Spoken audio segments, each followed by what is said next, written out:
And we're back. The political calendar is heating up, and among various events lined up for this week, former ANC Secretary General Ace Magashule's asbestos case could face fresh delays.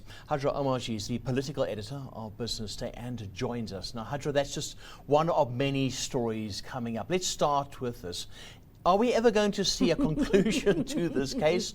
Maybe some justice? Trials within trials. We are a very litigious society, and the challenge is that if you have money, you can form many challenges to the state's argument. In this case, it's the issue of the extradition of Ace Magashule's former PA from the United States. The question is whether the Justice Ministry, the NPA, or the NDPP, the National Director of Public Prosecutions, should have signed off on that extradition, and now she's challenging that in court, and it's holding up the case. But I must say, we are now almost 7 years into the end of state capture. The NPA has been slow to prosecute, and where it has prosecuted, it has not been successful.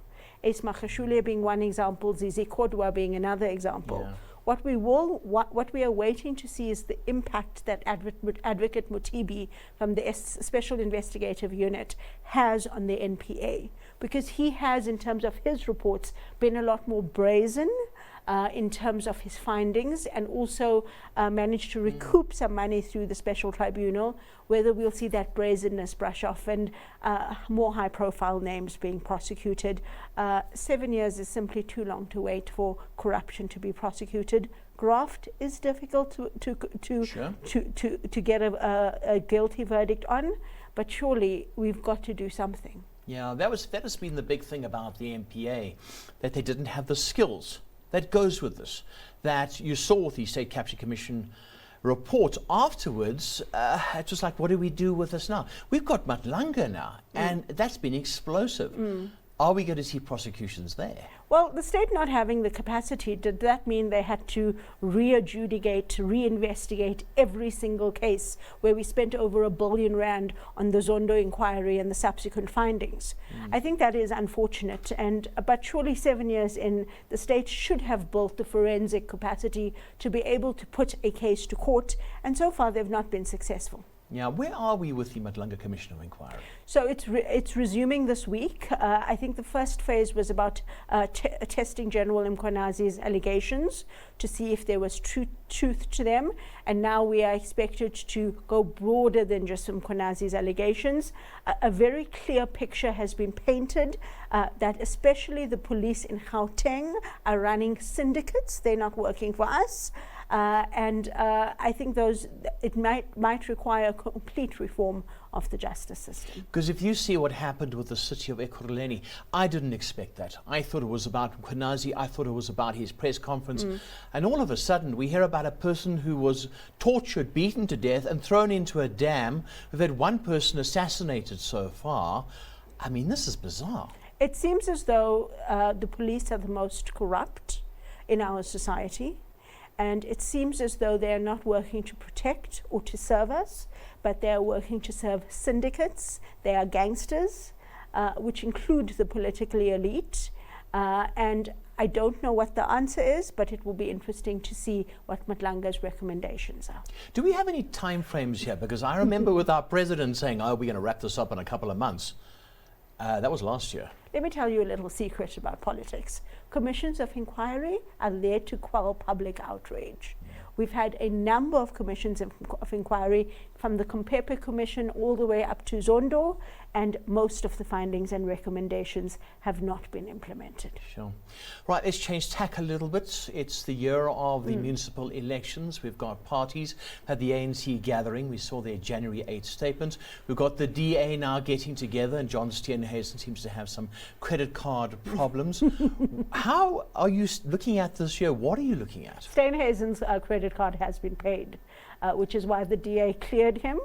We're just not sure who paid his credit card. It's going to be an interesting year. It's definitely a referendum into the government of national unity, and whether South Africans agree that the country is going in the right direction. We expect a lot more coalition talks after elections, and we'll see whether the ANC and the DA work together to run our major metros in the country. And we are still waiting for an election date. The last election, the president told us 3 months before it was going to be election day. We'll see if he does it any sooner this time around. We're waiting for that date to be promulgated. But the IEC and electoral experts say an early November election before school exams would probably be best in terms of voter participation. Voter turnout in the last local government election dropped below 50%, and that is worrying for a constitutional democracy. But that may change for the city of Joburg in particular. We've had Helen Zille, who is actively campaigning. I think she took Christmas Day off and then she hit the campaign trail. We could see change. We could see things totally different this time next year. Yeah, I think the DA is trying to get not an overwhelming majority. I think that would be difficult for the party to do, but as close to 50% as possible, even if that means 38%. It will be the highest it's achieved in the city of Johannesburg. I'm quite keen to see how the DA does in terms of its campaign against BEE, whether the black middle class and the black working class come out to support that campaign, whether they are irritated and so tired of the ANC that they decide to vote DA or Action SA or Rise or Bosa or for Patricia de Lille and other parties. But it's interesting to note that the ANC has not yet taken a decision as to whether it will tell us who their mayoral candidates are.